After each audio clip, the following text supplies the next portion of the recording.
భారత రాజ్యాంగంలో 5వ భాగం కేంద్ర ప్రభుత్వం గురించి తెలియజేస్తుంది. కేంద్ర ప్రభుత్వం ప్రకరణలు 52 నుంచి 151 వరకు ఉన్నటువంటి ప్రకరణల్లో కేంద్ర ప్రభుత్వం గురించి వివరించడం జరిగింది. ఇందులో భారత రాష్ట్రపతి, ఈ రాష్ట్రపతి దేశాధిపతి, రాష్ట్రపతి దేశాధినేత, దేశ ప్రథమ పౌరుడు,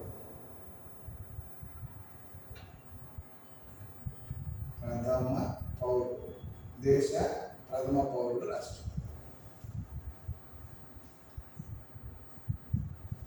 సర్వ సైన్యాధ్యక్షుడు,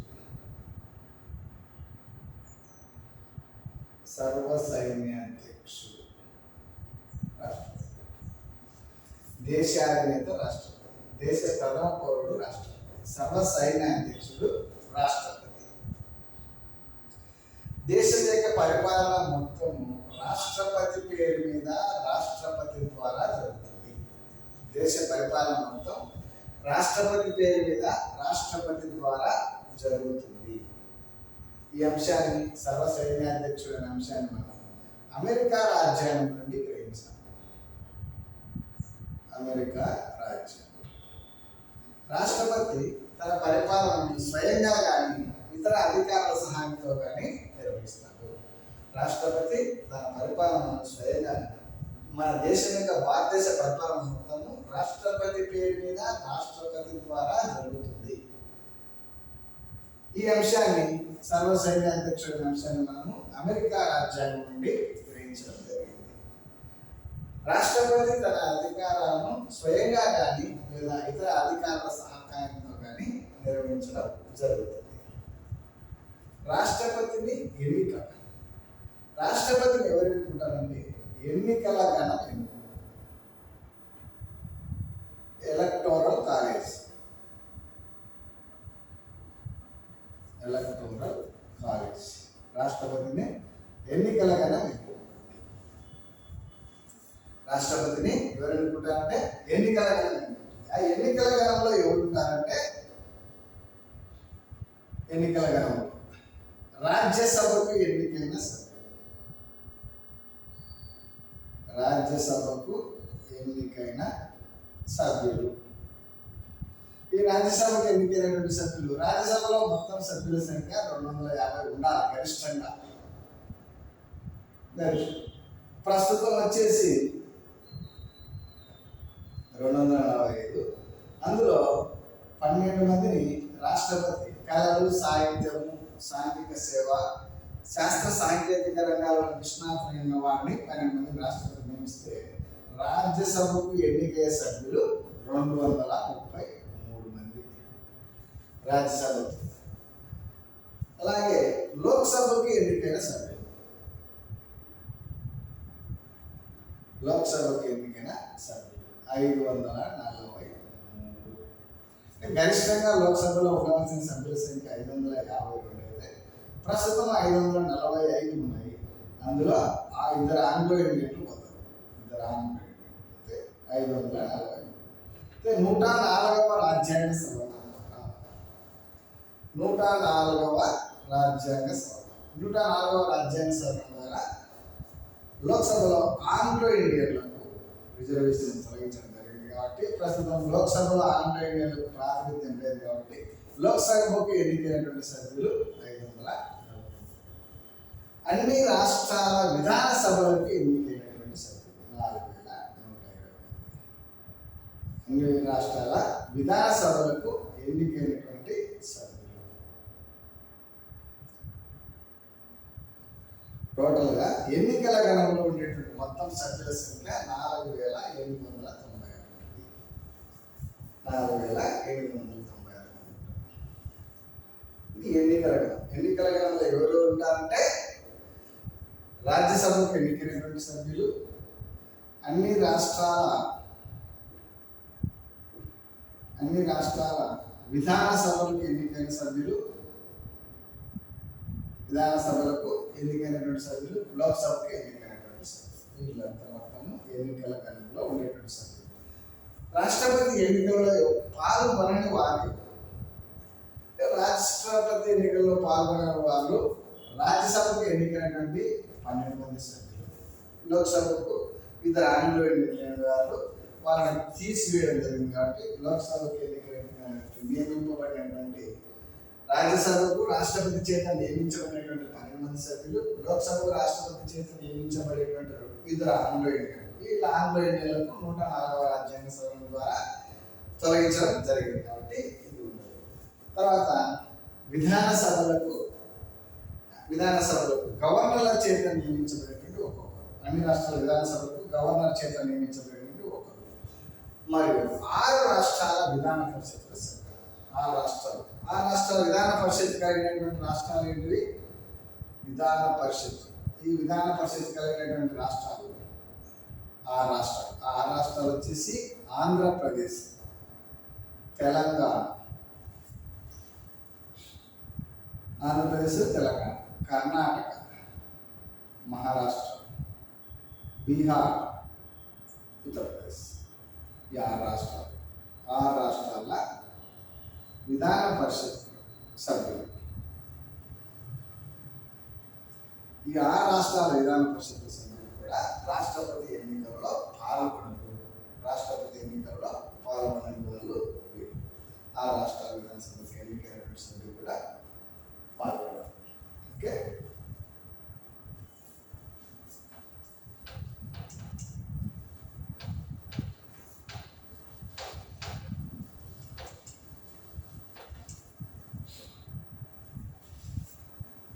ఎన్నుకునే పద్ధతి. రాష్ట్రపతిని నైస్పర్తిక ప్రాతినిధ్య పద్ధతిలో, నైస్పర్తిక ప్రాతినిధ్య పద్ధతి, ఏక ఓటు బదిలీ పద్ధతి, రహస్య ఓటింగ్ ద్వారా. ఈ నైస్పర్తిక ప్రాతినిధ్య పద్ధతిలో ప్రాధాన్యతను అనుసరించి ఓట్లు వేస్తారు. ప్రాధాన్యతను అనుసరించి గెలుపొందే అభ్యర్థి కోటా ఓట్లను పొందవలను.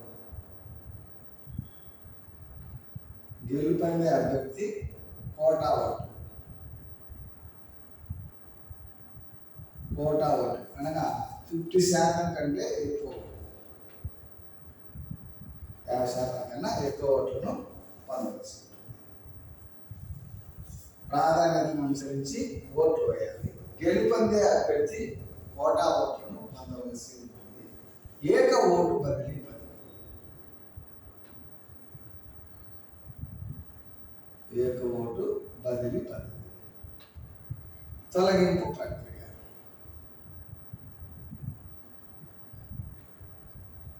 ఈ నైస్పర్తిక ప్రాతినిధ్య పద్ధతిలో ఈ అంశాలు. నైస్పర్తిక ప్రాతినిధ్య పద్ధతిని అనుసరించి ఏక ఓటు పద్ధతి ద్వారా రాష్ట్రపతి ఎన్నిక జరుగుతుంది. రాష్ట్రపతి యొక్క పదవీ కాలం సాధారణంగా 5 సంవత్సరాలు. రాష్ట్రపతి యొక్క పదవీ కాలం సాధారణంగా 5 సంవత్సరాలు. ఎలా అంటే రాజీనామా చేయకుంటే, రాజీనామా చేయకుండా, రాష్ట్రపతి ఎన్నిక చెల్లదని, రాష్ట్రపతి ఎన్నిక చెల్లదని సుప్రీంకోర్టు తీర్పునివ్వని ఎడల, సుప్రీంకోర్టు తీర్పు ఇవ్వని ఎడల, అకాల మృతి చెందని ఎడల,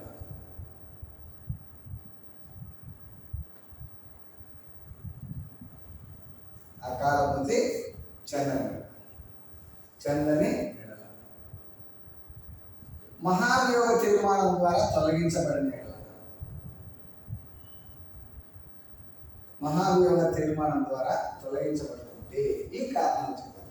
రాజీనామా చేయకుంటే, రాష్ట్రపతి ఎన్నిక చెల్లని సుప్రీంకోర్టు తీర్పు ఇవ్వని ఎడల, అకాల మృతి చెందని ఎడల, మహాభియోగ తీర్మానం ద్వారా తొలగించబడకపోతే రాష్ట్రపతి యొక్క పదవీ కాలము 5 సంవత్సరాలు. రాష్ట్రపతి యొక్క పదవీ కాలం 5 సంవత్సరాలు. రాష్ట్రపతి పదవీ కాలం పూర్తి కాకముందే 15 రోజుల ముందు నుంచి 5 సంవత్సరాల ముందు అంటే 15 రోజుల ముందు నుండి నూతన రాష్ట్రపతి ఎన్నిక ప్రక్రియ కొనసాగుతుంది. ఈ కారణాల చేత ఏదైనా ఒక కారణం చేత రాష్ట్రపతి పదవి ఖాళీ అయితే 6 నెలల లోపల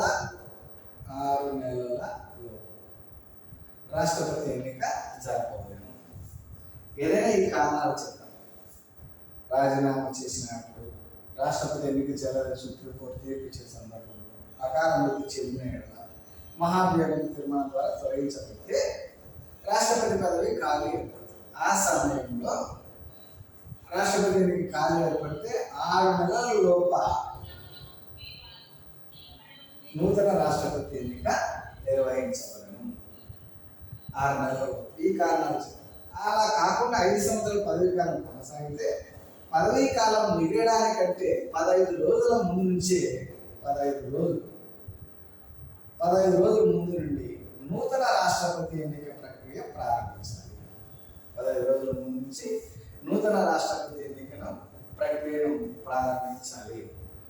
15 రోజులు రాష్ట్రపతి ఎన్నిక ప్రక్రియ ప్రారంభమై 15 రోజులు పూర్తయినప్పటికీ, అంటే 5 సంవత్సరాలు పూర్తయినప్పటికీ నూతన రాష్ట్రపతి పదవిలోనికి రాలేకపోతే ఆ సమయంలో ప్రస్తుతం ఉన్నటువంటి నూతన రాష్ట్రపతి వచ్చేంత వరకు పదవిలో కొనసాగుతారు.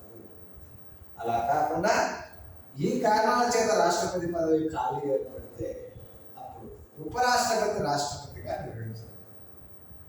ఉపరాష్ట్రపతి రాష్ట్రపతిగా కొనసాగుతారు. ఉపరాష్ట్రపతి రాష్ట్రపతిగా కొనసాగుతారు. ఈ కారణాల చేత ఈ 4 కారణాల చేత రాష్ట్రపతి పదవి ఖాళీ ఏర్పడితే నూతన రాష్ట్రపతి ఎన్నిక ప్రక్రియ 6 నెలల్లో పూర్తి చేయాలి. అంతవరకు ఉపరాష్ట్రపతి రాష్ట్రపతిగా కొనసాగుతారు. అలా కాకుండా 5 సంవత్సరాలు పూర్తి అయిన తర్వాత 15 రోజుల ముందు నుంచి కూడా నూతన రాష్ట్రపతి ఎన్నిక ప్రక్రియ ప్రారంభమైనప్పటికీ నూతన రాష్ట్రపతి ఎన్నిక ప్రక్రియ పూర్తి కాని ఎడల అప్పుడు ప్రస్తుతం ఉన్నటువంటి నూతన రాష్ట్రపతి వచ్చేంత వరకు పదవిలో కొనసాగుతాడు. నూతన రాష్ట్రపతి వచ్చేంత వరకు పదవిలో కొనసాగుతాడు. ఇది రాష్ట్రపతి యొక్క పదవీ కాలం గురించి.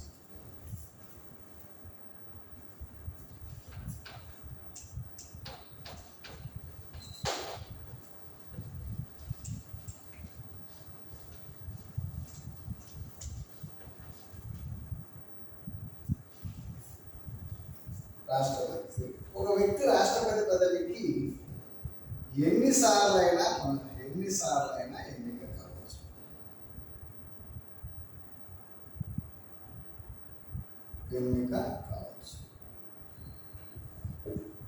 కాకపోతే మొదటి రాష్ట్రపతి రాజేంద్ర ప్రసాద్ గారు 2 సార్లు పోటీ చేసి 3వసారి పోటీ చేయకుండా విరమించుకున్నారు. ఒక సాంప్రదాయం జరుగుతున్నాడు. కాబట్టి ఈ వ్యక్తి కూడా 2 సార్లు మించి రాష్ట్రపతి పదవికి పోటీ చేయరు. సాధారణంగా అయితే ఒక వ్యక్తి రాష్ట్రపతి పదవికి ఎన్నిసార్లు పోటీ చేయవచ్చు అని అడిగితే ఒక వ్యక్తి రాష్ట్రపతి పదవికి ఎన్నిసార్లైనా పోటీ చేయవచ్చు అనేటువంటిది సరైన సమాధానం. అర్హతలు. రాష్ట్రపతి పదవికి పోటీ చేయాలంటే ఒక వ్యక్తికి ఉండవలసినటువంటి అర్హత భారత పౌరుడై ఉండాలి. భారత పౌరుడు 35 సంవత్సరములు వయస్సు నిండి ఉండాలి. 35 సంవత్సరాలు భారత పౌరుడై ఉండాలి. 35 సంవత్సరాల వయస్సు నిండి ఉండాలి. అంటే ఇంకా మతి స్థితం లేని వాడే ఉండకూడదు.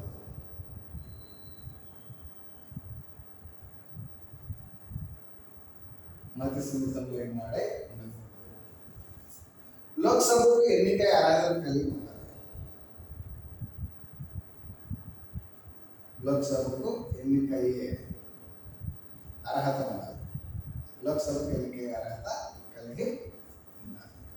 15,000 రూపాయలు రిజర్వ్ బ్యాంకులో డిపాజిట్ చేయాలి. రూపాయలు రిజర్వ్ బ్యాంక్లో డిపాజిట్ చేయాలి. ఆ డిపాజిట్ తిరిగి పొందాలంటే పోలై చెల్లిన ఓట్లలో 1/6 ఓట్లు వస్తే 1/6 ఓట్లు వస్తే ఆ డిపాజిట్ తిరిగి వస్తుంది. లేకపోతే డిపాజిట్ గల్లంతం. డిపాజిట్ గల్లంతం. 50 మంది సభ్యులు, ఎన్నికల గణంలోని 50 మంది సభ్యులు బలపరచాలి. మరొక 50 మంది సభ్యులు ప్రతిపాదించాలి. మరొక 50 మంది సభ్యులు ప్రతిపాదించవలసింది. ఇవి రాష్ట్రపతికి ఉండవలసినటువంటి అర్హత. రాష్ట్రపతి పదవికి ఒక వ్యక్తి పోటీ చేయాలంటే ఉండాల్సిన భారత పౌరుడు ఉండాలి, 30 సంవత్సరాలు ఉండాలి, మధ్యస్థితం లేని వాడే ఉండకూడదు, లోక్సభకు ఎన్నికే అర్హతలు కలిగి ఉండాలి, రిజర్వ్ బ్యాంకులో 15,000 రూపాయలు డిపాజిట్ చెల్లించాలి. డిపాజిట్ తిరిగి పొందాలంటే పోలై చెల్లిన ఓట్లు 1/6 ఓట్లు పొందవలసి.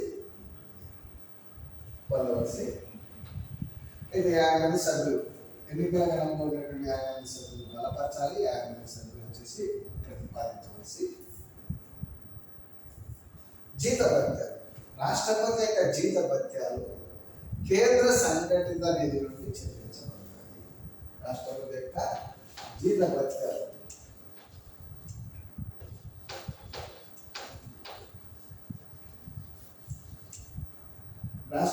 జీతభత్యాలు కేంద్ర సంఘటిత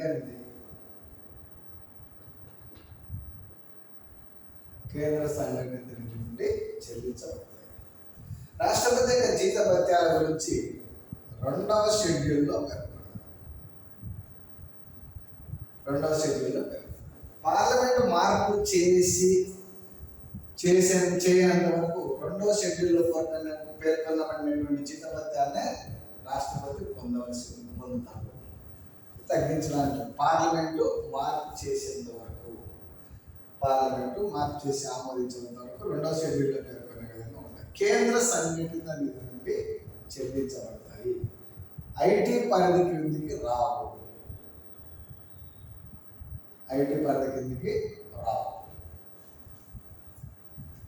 ఆదాయ ఇన్కమ్ ట్యాక్స్ పరిధి కిందికి రావు.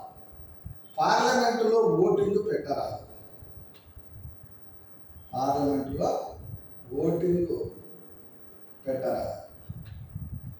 రాష్ట్రపతి జీతభత్యాల గురించి పార్లమెంట్లో ఓటింగ్ పెట్టరాదు.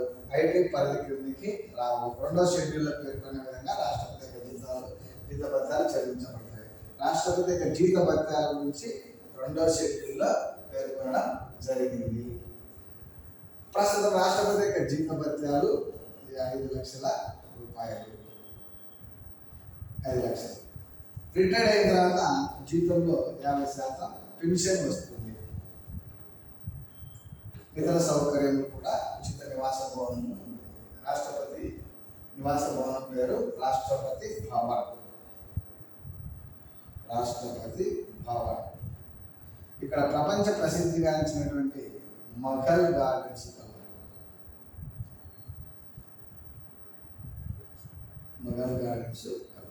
ప్రపంచ ప్రసిద్ధిగాంచినటువంటి మొఘల్ గార్డెన్స్ ఇవి రాష్ట్రపతి యొక్క జీతభత్యాలు. పదవి ప్రమాణ స్వీకారం. రాష్ట్రపతి సాధారణంగా సుప్రీంకోర్టు ప్రధాన న్యాయమూర్తి.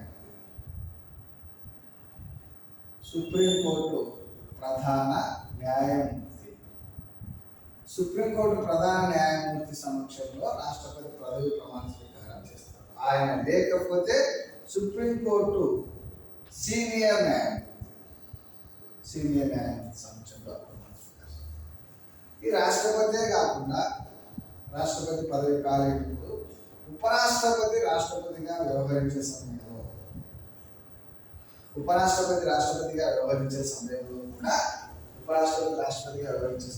కూడా సుప్రీంకోర్టు న్యాయమూర్తి సమక్షంలో, ఆయన లేకుంటే సుప్రీంకోర్టు యొక్క సీనియర్ న్యాయమూర్తి సమక్షంలో పదవి ప్రమాణ స్వీకారం చేయవలసి ఉంటుంది.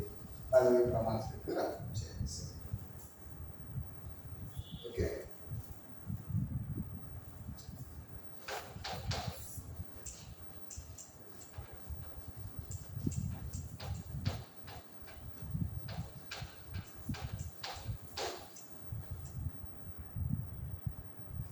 రాష్ట్రపతి యొక్క తొలగింపు ప్రక్రియ. రాష్ట్రపతిని మహాభియోగ తీర్మానం ద్వారా తొలగిస్తారు. రాష్ట్రపతిని తొలగించే ప్రక్రియ మహాభియోగ తీర్మానం. ఏ కారణం అంటే రాజ్యాంగ ధిక్కరణకు పాల్పడేది. రాజ్యాంగ ధిక్కరణకు పాల్పడిన ఉద్దేశంతో రాజ్యాంగ ధిక్కరణకు పాల్పడినప్పుడు మహాభియోగ తీర్మానం ద్వారా రాష్ట్రపతిని పదవి నుండి తొలగిస్తారు. పదవి నుండి తొలగించేటప్పుడు ఏ సభ్యులను తొలగించినా 1/14 మంది సభ్యులు, ఎన్నికల విలువలో 1/4 మంది సభ్యులు సంతకాలు చేసి ఏ సభలో ఏదో ఒక సభలో ప్రవేశపెట్టాలి. 14 రోజుల ముందు నోటీస్ ఇవ్వాలి. 14 రోజుల ముందు నోటీస్ ఇవ్వాలి. లోక్సభలోనైనా ప్రవేశపెట్టవచ్చు, రాజ్యసభలోనైనా ప్రవేశపెట్టవచ్చు. ఏ సభలో రాష్ట్రపతిని తొలగించే ప్రక్రియ ఏ సభలో ప్రవేశపెట్టవచ్చు, తొలగించే తీర్మానాన్ని ఏ సభలో ప్రవేశపెట్టవచ్చు అంటే లోక్సభలోనైనా ప్రవేశపెట్టవచ్చు, రాజ్యసభలోనైనా ఏ సభలో ప్రవేశపెట్టాలనుకుంటే ఆ సభాధిపతికి 14 రోజుల ముందు నోటీస్ ఇవ్వాలి. సభాధిపతికి ఆ సభాధిపతికి 14 రోజుల ముందు నోటీస్ ఇచ్చే సభలో ఓటింగ్ పెడతారు. ఓటింగ్ పెట్టిన తర్వాత 2/3 వంతు మెజారిటీ సభ్యులు హాజరు కావాలి. మెజారిటీ సభ్యులు, ఈ మెజారిటీ సభ్యులు హాజరు కావాలి. హాజరైన వాళ్ళలో 2/3 వంతు మెజారిటీతో తీర్మానం నెగ్గితే అప్పుడు ఆ తీర్మానాన్ని 2వ సభకు పంపిస్తారు. ఈ 2వ సభ కూడా 2వ సభకు పంపిస్తారు. 2వ సభ ఒక కమిటీ చేత కానీ సభ మొత్తంగా విచారణ జరుగుతుంది. విచారణ జరిగిన తర్వాత ఓటింగ్ ప్రారంభిస్తారు. ఓటింగ్ ఆ విచారణ సమయంలో రాష్ట్రపతి సభకు హాజరు కావచ్చు, సభ్యులు అడిగే ప్రశ్నలకు సమాధానాలు చెప్పవచ్చు. ఓటింగ్ ప్రారంభమై 2వ సభ కూడా 2/3 వంతు మెజారిటీతో ఆమోదించవచ్చు. ఆ రోజు నుండి రాష్ట్రపతి పదవి ఖాళీవుతుంది. అంటే రాష్ట్రపతిని తొలగించినట్లుగా అవుతుంది. అది రాష్ట్రపతి యొక్క తొలగింపు ప్రక్రియను ఏ సభలోనైనా ప్రవేశపెట్టవచ్చు. అంటే ప్రవేశపెట్టడానికంటే ముందు 1/4 ఎన్నికల కనుక 1/4 వంతు సభ్యులు సంతకాలు చేసి 14 రోజుల ముందు ఏ సభలో ప్రవేశపెడతామో ఆ సభాధిపతికి నోటీస్ అందించాలి. నోటీస్ అందించిన తర్వాత విచారణ చేసి ఏదైనా ఒక సభలో ఓటింగ్ పెడతారు. మెజారిటీ సభ్యులు హాజరు కావాలి, ఎక్కువ మంది హాజరు కావాలి. హాజరైన వాళ్ళలో 2/3 వంతు మెజారిటీ రావాలి. తర్వాత 2వ సభ పంపిస్తారు. 2వ సభ కూడా 2/3 వంతు మెజారిటీ